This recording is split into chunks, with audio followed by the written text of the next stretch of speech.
We now move to question time, and I call Senator Cadell. Thank you, Madam President. My question is to the Minister representing the Treasurer, Senator Gallagher. How much more will an average Australian household be paying in electricity and other costs this financial year? Thank you, Senator. Minister. A lot less than you. Thank you, Madam President, and I thank Senator Cadell for the question. It does. I can say that they, with the implementation of the Powering Australia plan, which we have in this budget, $21.9 billion going on to fix the energy mess, fixing the energy mess of 10 years of denial and delay, 22 policies, none of them landed. None of them landed. With the investments that we are making in Powering Australia, that we will be putting downward pressure on energy prices over time. This is why this work has become more urgent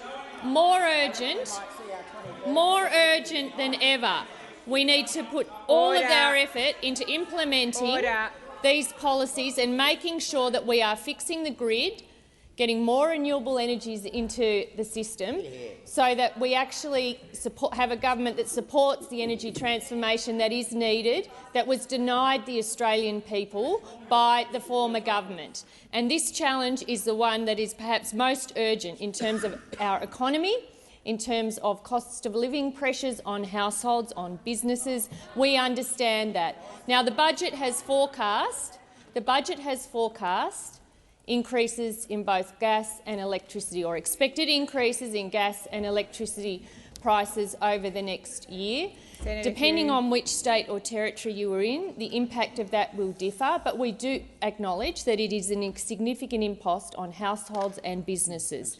In the ACT, for example, where we have 100% renewable energy, prices between 2021 and 2022 are going down.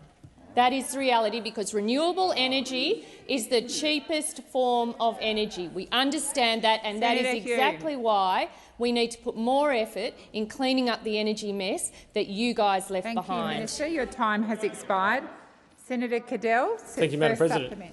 I note the Minister's inability to say how much more average Australian household would be paying in electricity and other costs.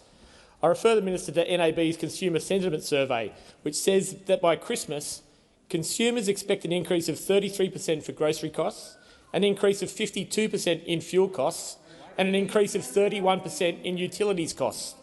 Minister, do these expectations reflect the reality of the price hikes Australians can expect? Thank you, Senator Cadell. Minister.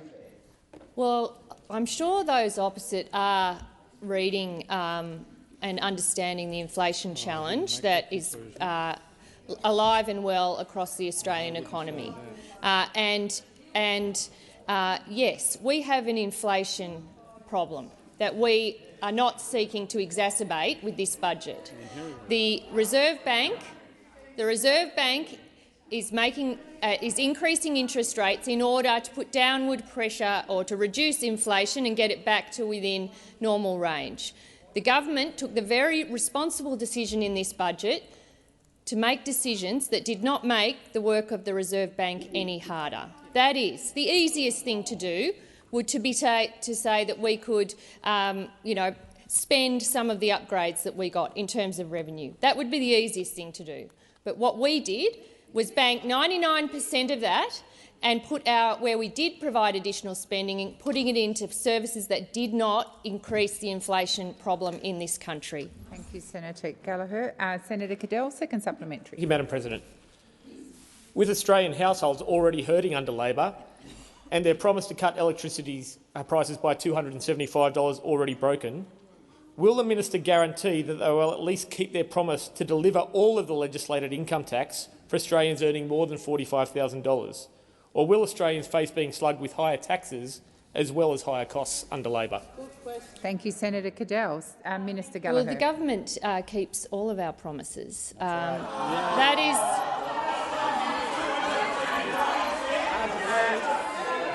Minister, resume your seat. Order. Order. Order. Order. All senators on my left. Order. Senator Henderson. Senator Scarr. Order. Thank you, Senator Ayres. I should not have to repeatedly call out order.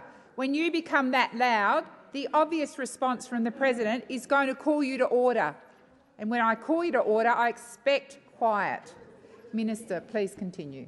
Thank you. And you'll see that at the budget that we handed down 2 days ago. And I know that is funny to those opposite, and I know that it is a foreign concept to those opposite, that you'd actually have a government that does what it says.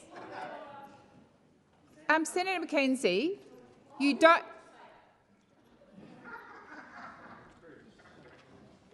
That was very disrespectful, Senator McKenzie. Senator McKenzie, thank you. Thank you, Madam President. Point of order. Yes. On relevance, and I don't know if it is because the Finance Minister didn't hear the question that Senator Cadell asked, but it was actually about broken promises. Thank you, Senator McKenzie. Order. The Minister has only just started her response. I've had to call the Senate to order twice because it's very hard to hear. I do believe she's being relevant, but I can assure you if she's not, I will draw her back to the question. Thank you, Senator McKenzie. Thank you, President. And I acknowledge that it is a foreign concept for those opposite, that you would actually, in government, do what you said you would do, deliver on your commitments you make, and that's what this budget does, on cheaper childcare, on cheaper medicine, on renewable energy, on delivering all of our commitments. You see them in the budget, ending the waste and rorts. We're doing that. Budget repair, we're doing that. Not adding to the inflation challenge, we're doing that. And we're still delivering on hospitals, on aged care, on NDIS, Senator all McGrath. of these areas that have been neglected for years. We are fixing it up, and this budget is a sign of our commitment to deliver on what we promised. Your time has expired. Senator White. My question is to the Minister for Finance and the Minister for Women, Senator Gallagher. Can the Minister please inform the Senate how women have been placed at the centre of the Albanese government's budget? Minister. Thank you, and I thank Senator White for the question and her long-standing interest in women's policy and gender equality. In fact, all of those that sit on these benches, the commitment around achieving gender equality in this country. After a decade of neglect by the previous government, our government is committed to putting gender equality at the core of our budget and unlocking valuing the talent, potential and contribution of women in Australia. We're investing $4.7 billion in cheaper childcare. This will make it cheaper and easier for 96% of families to access early childhood education, support workforce participation, especially by women. We're providing $531 million to expand the paid parental leave scheme up to 26 weeks, which is another one of these national schemes that Labor built and Labor is making even stronger. We're investing $1.7 billion to improve women's safety initiatives to support our ambition of a country free from gender-based violence in a generation. These measures form just part of our $7 billion investment in this budget to drive gender equality.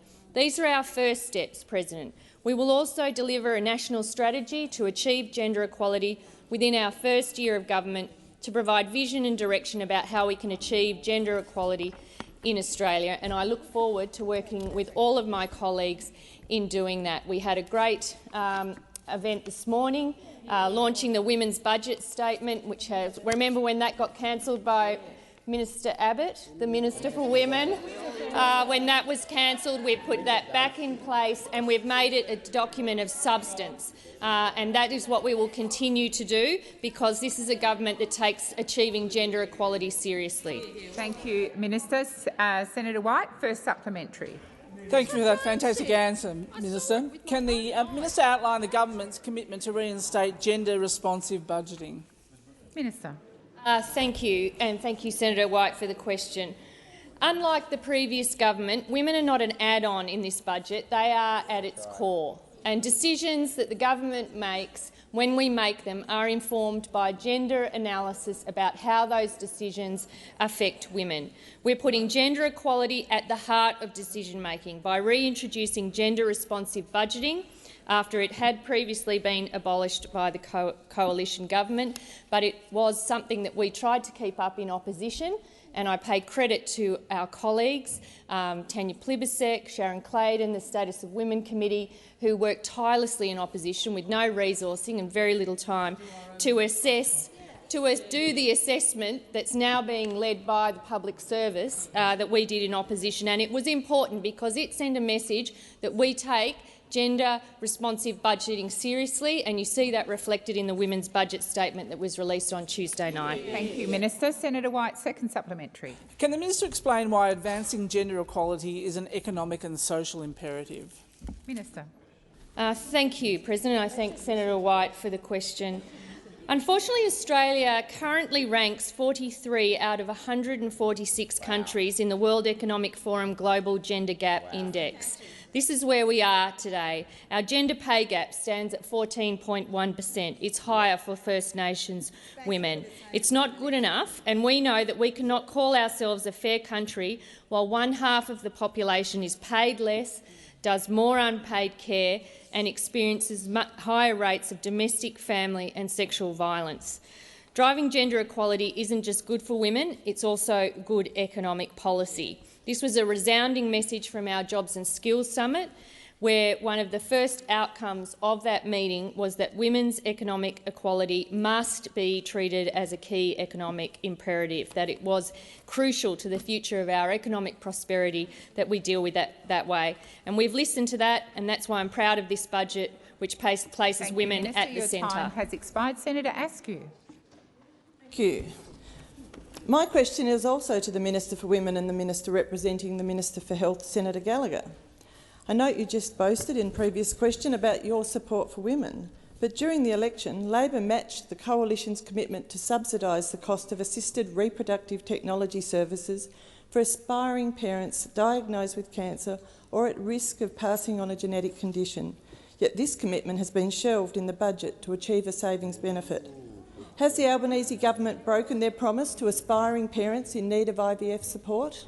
Thank you, Senator Askew. Minister Gallagher. Thank you. Not at all, President. And I would say that the budget also includes, I think, almost $70 million from memory for women's health initiatives.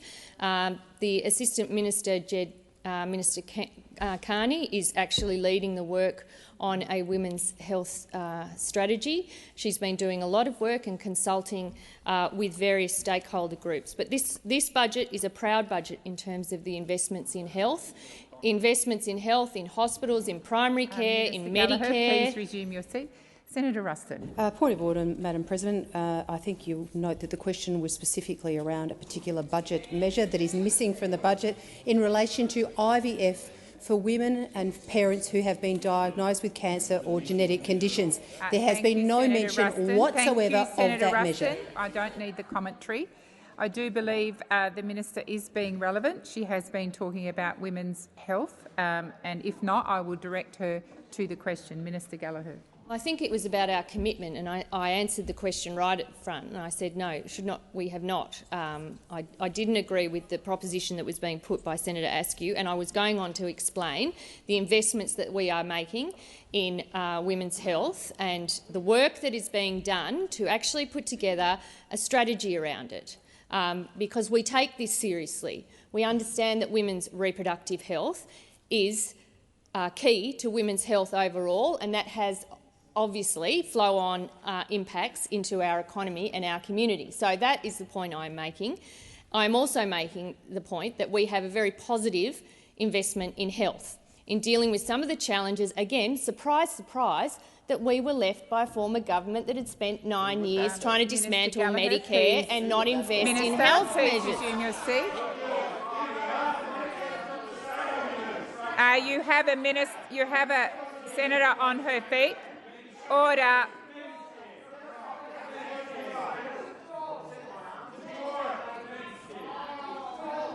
Order. Order.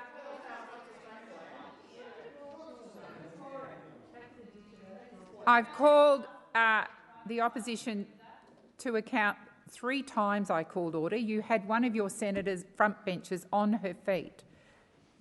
Senator Ruston. Thank you, President. Once again, on a matter of relevance, the question referred specifically to a budget measure in relation to people who have cancer or genetic conditions in relation to IVF. She has not answered that Senator question. Ruston, as you know, I can't direct the minister to answer the question in a way that might be your response, but I do believe, for the second time, that the minister is being directly relevant. Minister.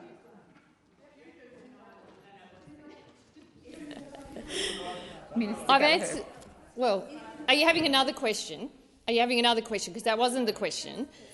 I have answered the question that was put. I've answered the question that was put to me straight up, and I'm now going on to explain the other positive measures in the budget, including measures around women's health. It's a positive budget for women.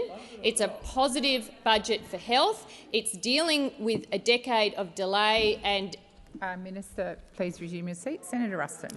Once again, on relevance, and I respect your decision here, President, but the minister has not answered the question despite saying that she has, and I would ask you to direct her to actually answer the question. In my opinion and my ruling, Senator Wong. President, if I may, before your ruling, I'd submit that if Senator Ruston had been paying attention, I think the minister had actually responded directly to that point, the specific policy point, in her first few sentences,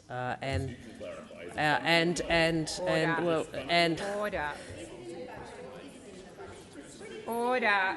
I'm very happy for you to spend as much time on this as you wish. And we're always happy to have our record on health matched up against yours, but that's a different point. Order. Order. Order. Order. Senator McGrath. Order. I should not have to name senators to call you to order. Now, my ruling is, once again, I do believe the minister is being relevant. Minister Gallagher, okay. Senator Askew, first supplementary. Thank you. During the election, Labor matched the Coalition's commitment to fund 20 new Gidget Foundation Australia perinatal mental health and wellbeing services in every state and territory, yet the budget only provides for 12 services across Australia. Has the Albanese government broken their promise to new mothers in need of mental health and wellbeing support as well? Thank you, Senator Askew. Minister. Thank you. No, this budget delivers on the commitments that we made, and will. Well, it does. It does. Order. You're even accepting that it's in the budget. That it's in the budget, and they will be delivered. Okay. Well. Order. Is this like 20 questions in one? Sorry, President. It's just I get asked one question and then I get another 10 questions being given to me. But I would direct people. I would be directing people. Minister, please resume your seat. Order. Order. Order.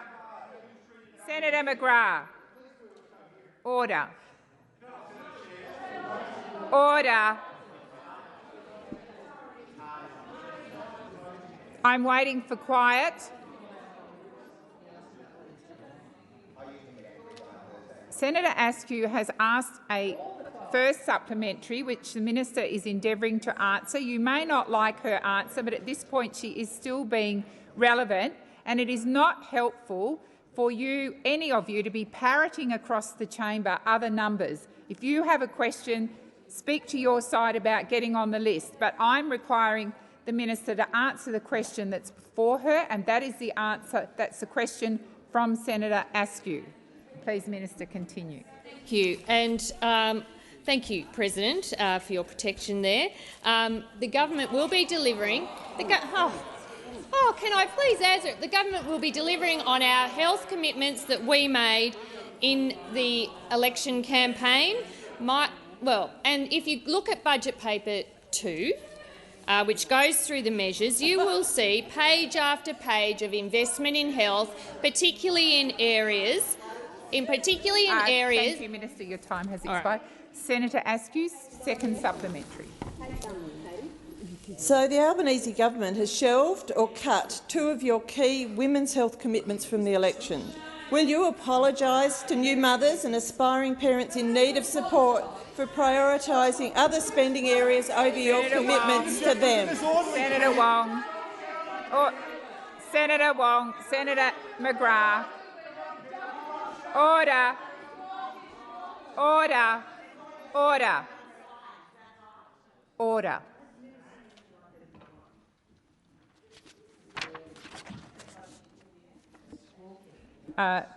Minister. Thank you. Second supplementary. Well, I'm not about to accept a lecture from those opposite about women and services for women, okay?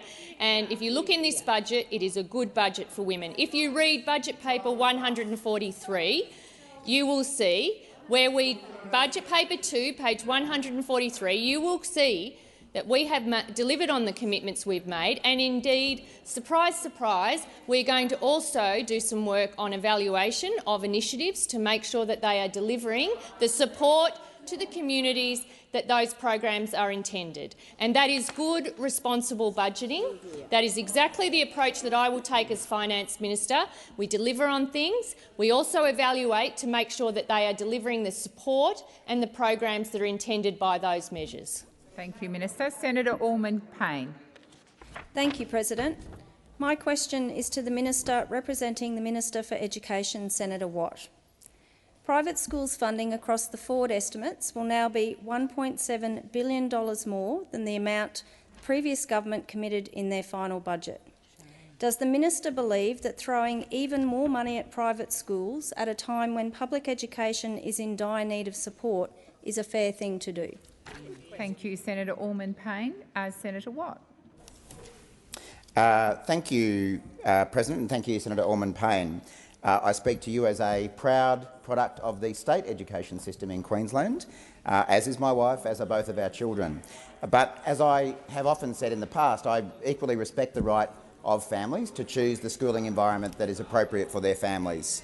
For my family, the appropriate choice was a state school environment. For other families, it's a Catholic or independent school. So poor old Jared hasn't got over his prejudices about Senator GPS Watt, schools, it would appear, but some of us move on and grow in life, and some of us stay at about grade 6 level, like Senator Rennick. Senator Watt, I would ask you to withdraw that comment, please. Senator Watt, I'm asking you to withdraw. I withdraw. Thank you. Thanks. Please, is that the have you finished? But as I say, we respect the choice of families as to the appropriate schooling environment for their children, and that's why we're providing funding for both state and non-sector schooling environments. Some of the things that we have delivered in this budget, for instance, $270.8 million over 2 years for the School Upgrade Fund, $56.2 million for bursaries to attract more high achievers into teaching, $68.3 million to expand the High Achieving Teachers program, $27.6 million for other measures to tackle teacher shortages and better prepare student teachers for the classroom. 203. Senator Watt, please resume your seat. Senator Allman-Payne. Point of order on relevance. The question was directed to whether or not funding private schools at a higher level than public schools is fair. Good. Thank you, Senator Allman-Payne, and I will remind Senator Watt of the question. Please continue, Senator Watt. Thank you, President. And just to provide a bit more further detail on funding for different sectors, in 2022, the Australian government is providing $25 billion in recurrent school funding. The majority of the largest amount is to government schools, $9.94 billion, $8.64 billion for Catholic schools, $6.67 billion for independent schools. Now, I will check this, but my understanding is that the the increasing to non-state schooling in this year's budget is, I understand, and again I'll check this, is a result of the indexation model that already exists and has applied for some time. But I run out of time. Thank you, Senator Watt. Your time has expired. Senator Allman-Payne, first supplementary. Thank you, President.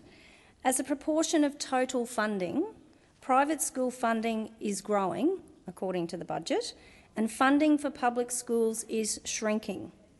Does the minister accept that the government's budget has moved Australia even further away from reaching 100% of the minimum schooling resource standard for public schools?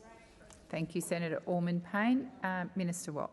Thank you, President. Senator Allman-Payne, as I was saying, one of the factors that influences the amount of funding that's provided to different schooling sectors in every budget is the indexation model. Another factor that influences it is the number of enrolments in particular sectors. We are in the process of beginning a new schools funding agreement with the states and territories, which will consider a wide range of matters, including the indexation of school funding. But I might point out that in electorates that are represented by the Greens, such as Brisbane, Griffith and Ryan, there are a substantial portion of families who choose a non-state schooling environment for their children. And we strongly support the rights and interests of public schools. And as I say, I've reflected that in my own personal decisions. But we also respect the need for some level of funding for private schooling as well. Thank you, Senator Watts. Senator Allman-Payne, second supplementary.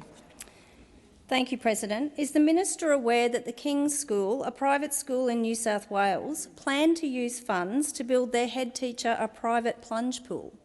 Is the minister also aware that there has been around a 45% increase in demountables from 2014 in 2020 in New South Wales public schools? Does the minister believe that it is fair that a Labor is giving even more money to private schools while the public system crumbles? Thank you, Senator Allman-Payne. Senator Watt. Thank you, President. I am aware of those reports involving, I think it was the King's School, and I think it is important for all independent schools to be accountable for the public funding that they receive and to make good decisions about how that funding is used. I don't think that taxpayers would expect public funding to be used for inappropriate purposes. They are intended to be used for what goes on in classrooms, and I'd certainly encourage all private schools to approach funding that way. There is no doubt that state schools in Australia need more public funding. They've needed it for at least the last 10 years that the last government was in power. And these are matters that we will consider further with the states and territories as we approach a new schools funding agreement. Thank you, Senator Watt. Senator Urquhart. Thank you, President. My question is to the Minister representing the Minister for the National Disability Insurance Scheme, Senator Farrell. Can the Minister outline to the Senate what the Albanese Labor government is doing to clean up the mess left by the Liberals and the Nationals to get the NDIS back on track? Minister Farrell. Thank you, President, and I thank Senator Urquhart for her question and her deep interest in this area of policy. The National Disability Insurance Scheme is a great Australian success story. It's a scheme that exists only because of a Labor government, and the NDIS is a scheme that will be protected by a Labor government. The NDIS is an essential investment that supports those people living with disabilities and their families. The NDIS provides support for over 500,000 Australians with significant and permanent disability. Despite this, the Liberal and the National Party, through active disinterest, left the NDIS to wither on the vine during their long 9 years of mismanagement and neglect of this position. They failed to do anything about cost increases, instead kicking the can down the road as they did with so many difficult issues. They shuffled 7 ministers through the portfolio over a decade and broke trust with the people with the disability sector. And they let fraud and criminal activity sneak into the NDIS. Labor is committed to putting people with disability at the centre of this scheme, and by establishing an independent review led by a panel of experts and people with disability, the Albanese Labor government is starting to rebuild this trust and get this scheme back on track. Thank you, Minister Farrell. Senator Urquhart, first supplementary. Can the minister tell the Senate what the Albanese Labor government is doing to reduce fraud and criminal activity in the National Disability Insurance Scheme? Minister Farrell. Thank you, President. And unfortunately, Senator Urquhart, I can, because under the Liberal government, fraud and criminal activity became a significant contributor to waste in the National Disability Insurance Scheme. Under the watch of those opposite, this mob over here, that's them, there is evidence that the scheme has been targeted by serious organised crime. Currently, there are $213.9 million of NDIS scheme funding being investigated for fraud. The Albanese Labor government has zero tolerance for fraud and is committed to stopping the waste of NDIS participating funding that should be used to give individuals choice over their lives. Earlier this year, the CEO of the Australian Criminal Intelligence Commission, Michael Phelan, noted that 15 to 20% of the scheme's Farrell. funding Your time has could expired. be... Senator Urquhart, second supplementary. Can the minister explain to the Senate how the establishment of the Fraud Fusion Task Force will restore integrity and responsible economic management in the National Disability Insurance Scheme? Thank you, Senator Urquhart. Minister Farrell. Thank you, President, and thank Senator Urquhart for her insightful question. Yes, I can explain the answer to that question. The Albanese Labor government made an election commitment to restore trust in the NDIS and ensure a better future for Australians living with disability.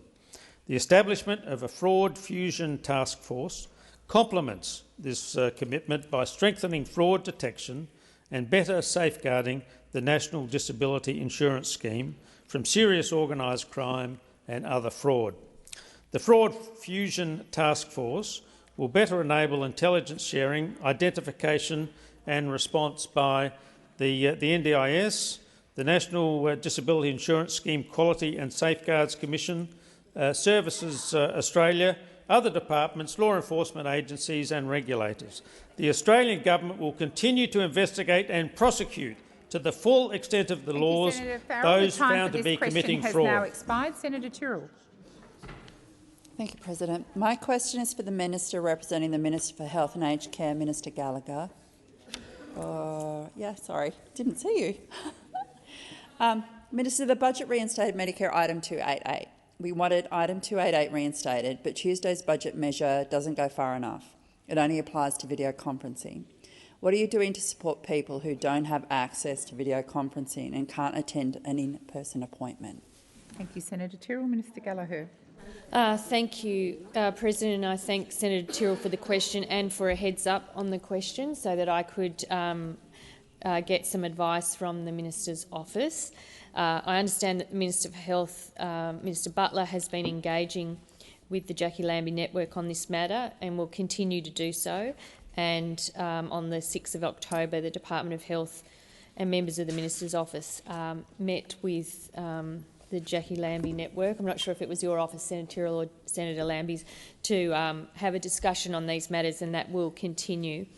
On the issue of telephone consults versus video conference, I think it's hard to remember because of how intense the last few years have been, but phone telehealth hasn't been an option that's been available prior to the response to COVID-19.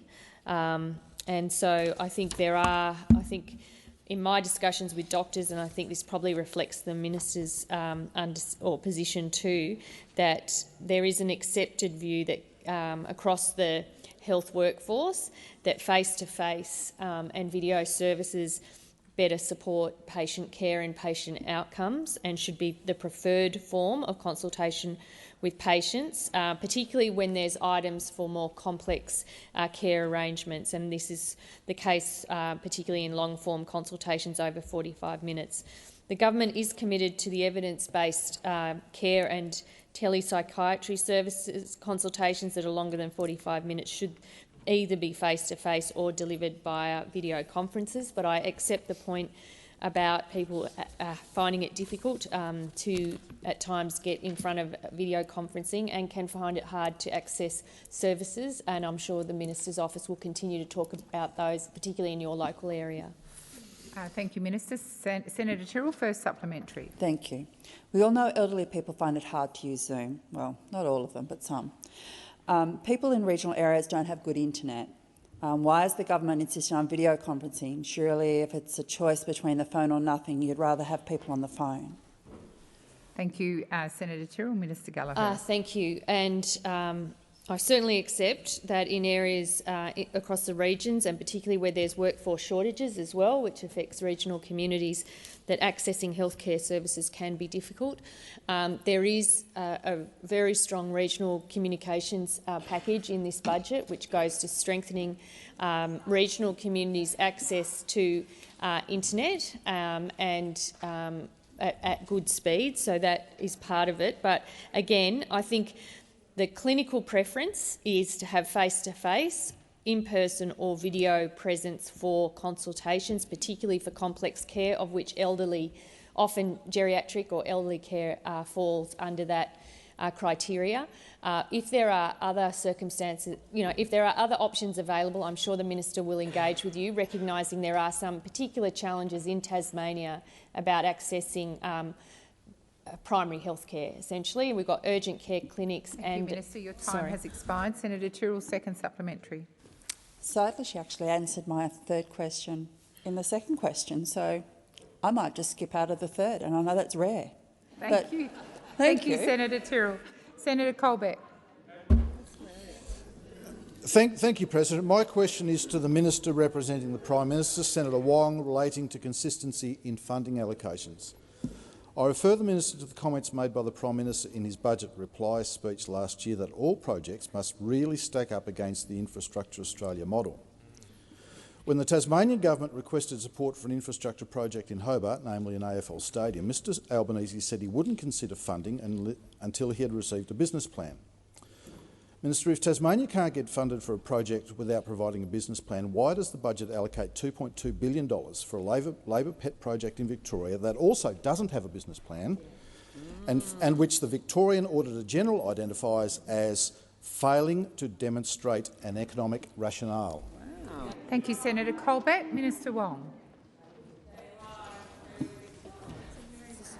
Thank you, President, and I thank Senator Colbeck for the question. And I am pleased to get a question about Tasmanian infrastructure because, of course, Senator might be aware that, in fact, the Prime Minister with the Premier of Tasmania and former Senator Guy Barnett, in fact, announced Marinus Link just this last week. Senator Wong, please resume your seat. Senator Colbeck. Thank you, President. Point of order on relevance. My question is about a Victorian infrastructure project that doesn't have a business plan and, quite frankly, doesn't stack up. Thank you, Senator Colbeck. Your question, which I took note of, was quite broad-ranging and had quite a long preamble, and you started off with talking about consistency in funding, but I will listen closely to Minister Wong and direct her if necessary, but I believe she started off being relevant. Minister.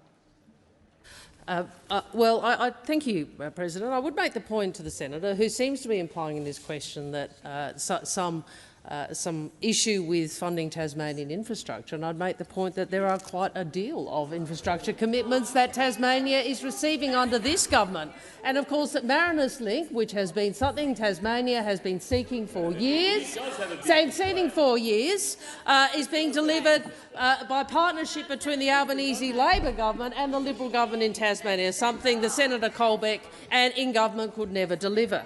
I'd also make the point that the budget has included in it $540 million to upgrade the Tasman Highway, the Bass Highway and the East and West Tamar highways, in addition to other investments. In relation to the suburban rail loop, we've been here for some days and we've had an attempt by those— please sit down. Senator Hume, you have a Senator Henderson and Senator Watt. We have a senator on his feet. Order. Order. Senator Watt. Senator Colbeck.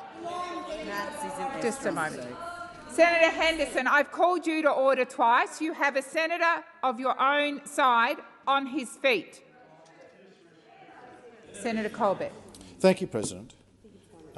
Point of order on relevance. My question was about the government process in allocating funding, and Senator Wong has gone nowhere near my question.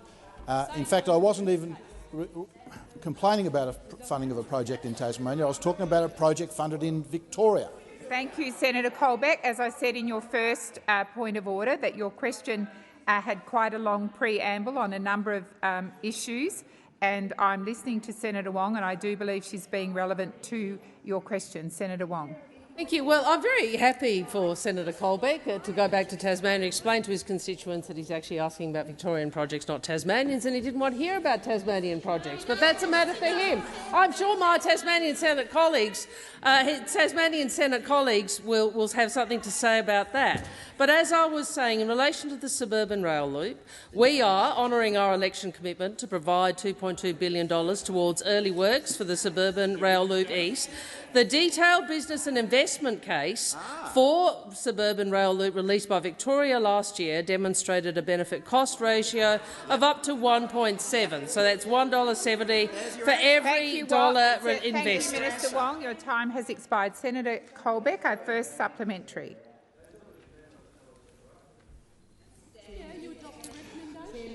Thank you, President. My supplementary question to Senator Wong is, when the New South Wales government said it wanted support to raise the height of the Warragamba Dam to protect communities from floods, a project that is recognised as a state significant infrastructure, Mr Albanese said he would talk to New South Wales after their state election next March. Minister, why do the people of New South Wales have to wait for flood mitigation support until after the state election in 5 months, when the Victorian Labor Party can get $2.2 billion just 1 month before a state election? Thank you, Senator Colbeck. Minister Wong. Thank you. I might just finish, if I may, because I was asked about Infrastructure Australia. Suburban rail loop will still be subject to assessment by Infrastructure Australia. Under the National Land Transport Act, I'm advised that the project will also be subject to a rigorous assessment process between the Commonwealth and Victoria, and we will respect these processes like any responsible government. In relation to Warragamba Dam, I am advised that the government is open to discussing the dam raising project with the New South Wales government in more detail. There is no current proposal before the federal government with respect to co-funding the dam. But I will say this. We are not going to take a lecture about integrity in infrastructure from those opposite who use taxpayers' funds as if they were their own election slush fund. And the Minister for colour-coded spreadsheets over there can shout all she likes, but everybody knows what happened on your watch. Your time has expired. Senator Davey. Point of order, Madam President. The minister was directly referencing my colleague here on this side of the chamber instead of addressing through the chair, and should withdraw. Yes, I will remind Senator Wong to refer to all senators by their correct titles. Senator Colbeck, second supplementary. Thank you, President. Why are the people of Tasmania and New South Wales being punished by hypocritical and partisan decision-making by the Albanese government, which clearly favour their Victorian Labor mates, as demonstrated by Mr Albanese throwing $2.2 billion of federal money at a Victorian project the Victorian Auditor-General describes as failing to demonstrate an economic rationale? Thank you, Senator Colbeck. Minister Wong. Thank you, President. Well, I have responded to the suburban rail loop project questions. I have also responded to the Warragamba Dam questions. I'm now asked about partisan decision-making. Can we remember the $15 million commitment for a car park at Balaclava Station, despite the fact that the land was already set aside for public housing? Can we remember $115,000 per space for a project in the Melbourne suburb of Berwick, which the Auditor-General found was nearly 3 times the benchmark price? Can we remember 11 projects worth $175 million with no assessment work? Minister Wong. Keep asking us about partisan infrastructure funding, because we are not going to forget what you did. Minister Wong. Senator Brockman. Madam President, a point of order on direct relevance. Clear rulings from previous presidents have stated that including the last president, but previous presidents of both persuasions have ruled that whilst passing glances at the opposition are acceptable, an answer which is now more than halfway through that has contained nothing but attacks on the opposition is irrelevant. Thank you, Senator Brockman. Order. Order. Order. Senators, seriously, all of you, on my left and my right. It took me a very long time to get the attention of Senator Wong, to ask her to sit down, because there was so much disorder in this chamber that it wasn't possible. Thank you, Senator McGrath. You are the biggest offender, and I would ask you to be quiet and respectful. Senator Colbeck's second supplementary was very broad and went to a hypocritical question about why something was favoured over another. It was not specific, and I believe that Senator Wong is being directly relevant. Thank you, Senator Wong. Thank you, President. And I acknowledge, I'm afraid I did not hear you, and had I heard, I would have responded more quickly. But I did see Senator Brockman and sit down. I have responded on the specific projects in question, but I would remind those opposite that their record when it comes to partisanship and poor process in infrastructure is well there for all Australians to see. Time. Thank you, Senator Wong. Senator Babet. Thank you, President. My question is for the Minister representing the Prime Minister, Minister Wong. Minister, the Australian Energy Market Operator released a report which concludes that the closure of the Little coal-fired power station will increase electricity prices even further next year. Now, Australian families are already struggling to pay their power bills, and they are reeling, Minister, from the news in the budget this week that power prices are set to increase by 56%. Now, given the experts are now revealing that the closure of coal-fired power stations increase people's power bills, will the government commit to keep the Little coal-fired power station open to give Australian families cost of living relief who are struggling right now, Minister? Thank you, Senator Babet. Minister Wong. Thank you, President, and thank you to the Senator for his question, Senator Babet for his question. And there is no doubt that the problems in the energy grid, and in particular the exiting of supply which has occurred over the last 9 years, is one of the factors contributing to higher energy prices. One of the factors. And I know that Senator may have a different view about this, but it is very clear from advice from energy market operators, from advice from energy market suppliers, that the cheapest form of new energy is renewables.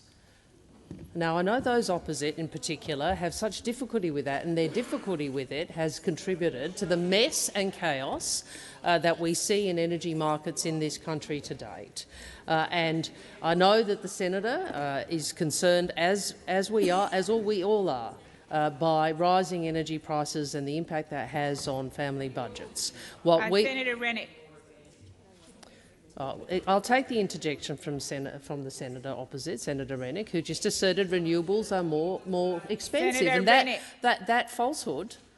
That is one of the reasons why energy markets are in such a mess. Under you, 4 gigawatts exited of dispatchable capacity exited the system, and you put 1 gigawatt in.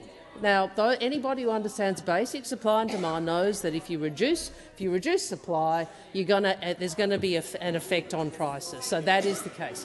So, Senator Babet, we may not agree on everything, but I do agree with you. This requires urgent attention. Order. We believe, on the basis of the advice that from the industry. So this is this. Oh.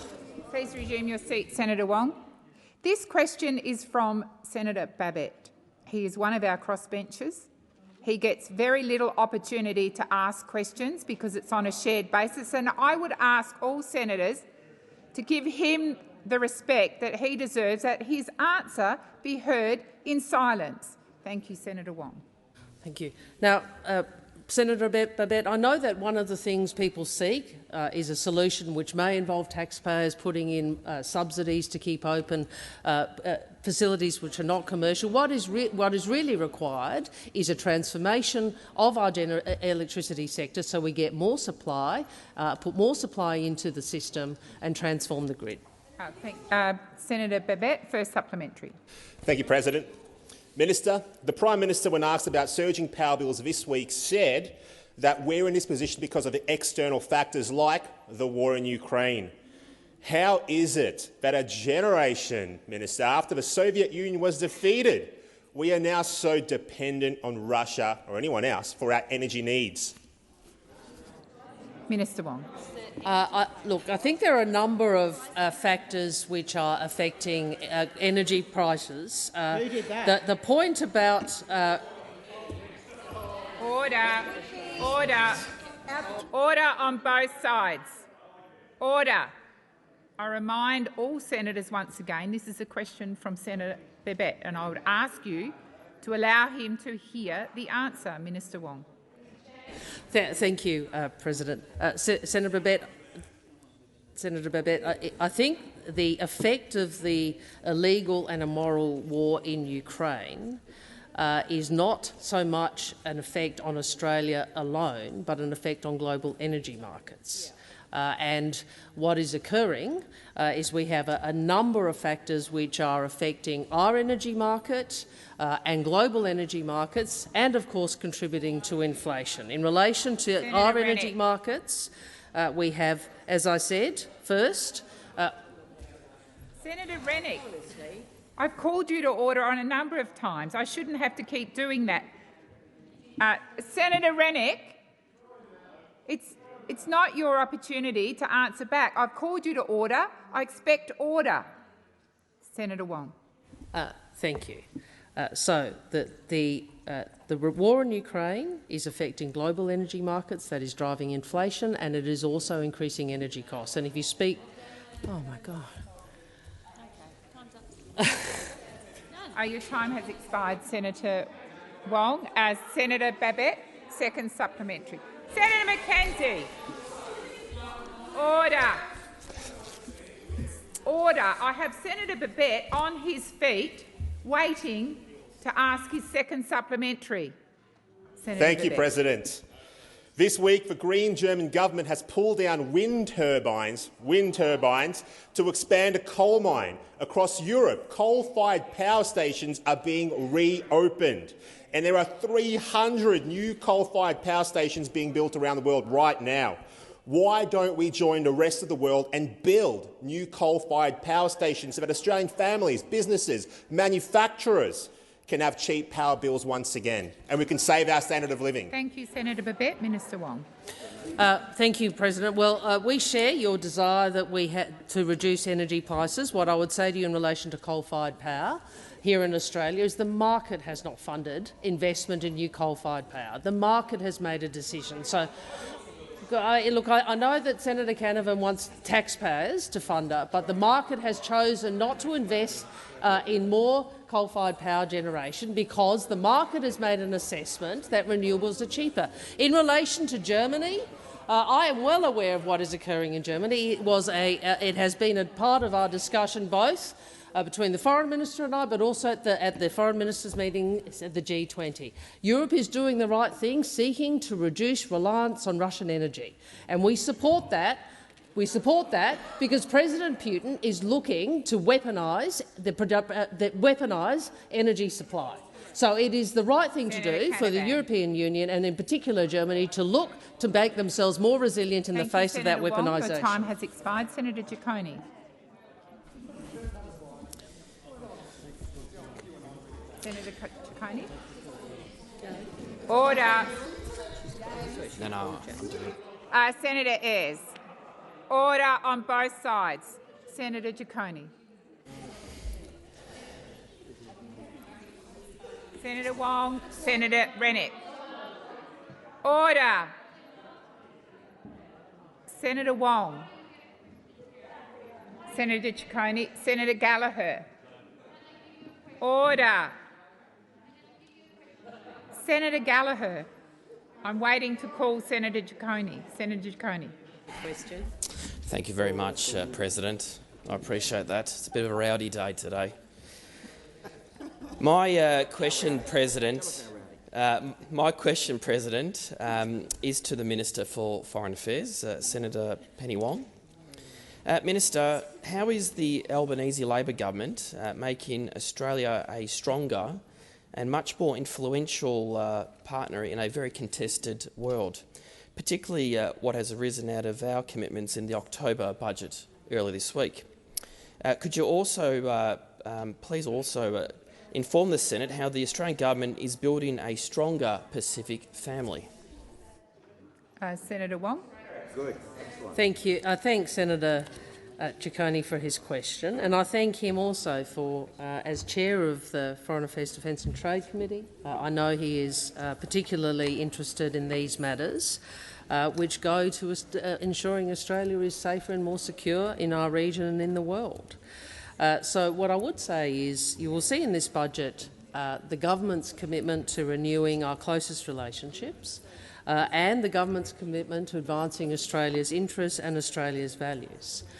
You will see in that budget, consistent with what we have been doing since we were elected, the work that the government is undertaking to make Australia a partner of choice for the countries of our region to assure Australia's security, to assure Australia's economic strength and to shape the world for the better. Our intention is to do what we are able to help build a stronger Pacific family. We want to help our regional partners become more economically resilient, develop critical infrastructure and provide their own security so they have less need to call on others. The investments outlined in the budget include an additional $900 million over the next 4 years to support Pacific development and resilience. This follows a decade of Liberal cuts which undermine the national interest, and that is the pity of the approach that was taken against Senator Ms Bishop's advice, and I assume against Senator Payne's, but that's a matter for her, by the previous government to reduce Australia's development assistance, because that was a reduction in Australia's influence in the region. So that the additional ODA will advance, and other measures will advance our interests by tackling poverty, supporting stability, prosperity and security in our region. Likewise, we are also intent on improving and expanding Pacific labour mobility to help Pacific economies still struggling with the aftermath of COVID. Thank you, Senator Wong. Your time has expired. Senator Ciccone, first supplementary. Thank you very much, President. I thank Minister Penny Wong for that comprehensive answer. Oh, Senator Scarr, come on. Senator Ciccone, continue your question, please. Senator Ciccone, please continue. Name. Order. It's her name. Order. Senator Ciccone, please continue. Thank you very much, President. Could I also ask the Minister what steps is the government taking to deepen Australia's security cooperation with our Pacific partners in the region? Minister Wong. Thank you, President. This is a very important domain for Australia to continue and deepen its engagement, and I thank the Senator for recognising that. There are a number of measures in the budget which go to our commitment to supporting the security needs of our Pacific partners and giving life to our commitment and our view that security in the Pacific should be an issue for the Pacific family.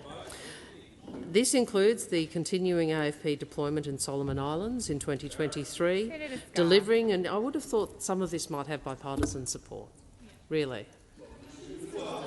I mean, I'm talking about an AFP deployment, and you want to interject on an Australian Federal Police deployment that has bipartisan support. Delivering a new Australia Pacific Defence School to boost training for defence and security forces across the Pacific, and doubling funding for aerial maritime surveillance in the Pacific. Thank you, Senator Wong. Senator Ciccone, second supplementary. Thank you very much, President. I again thank Senator Penny Wong for that answer. How is the Albanese Labor government's budget building a more stable, prosperous and resilient region? Minister Wong. Thank you. Well, I'd like to talk, if I may, in the last minute about two Pacific Island Forum members, important members for us. The first is Cook Islands, the incoming chair of the Pacific Island Forum, and I thank them for their hospitality last week. Whilst I was there, I signed the Oa Tumanava partnership with Prime Minister Brown, which paved the way for deeper cooperation between our two countries. Cook Islands, as I said, is the incoming chair of the forum. We have elevated our engagement with the Pacific Island Forum as the key regional architecture within the Pacific. It is one of 11 countries which I have had the privilege of visiting since my appointment as Foreign Minister. In relation to Fiji, I just would like to inform the Senate that we are building on our new Status of Forces agreement between Fiji and Australia, signed by the Deputy Prime Minister and his counterpart last week. That marks an important milestone in our defence relationship with Fiji. Your time has expired. Senator Wong. I ask that further questions be placed on notice. Thank you.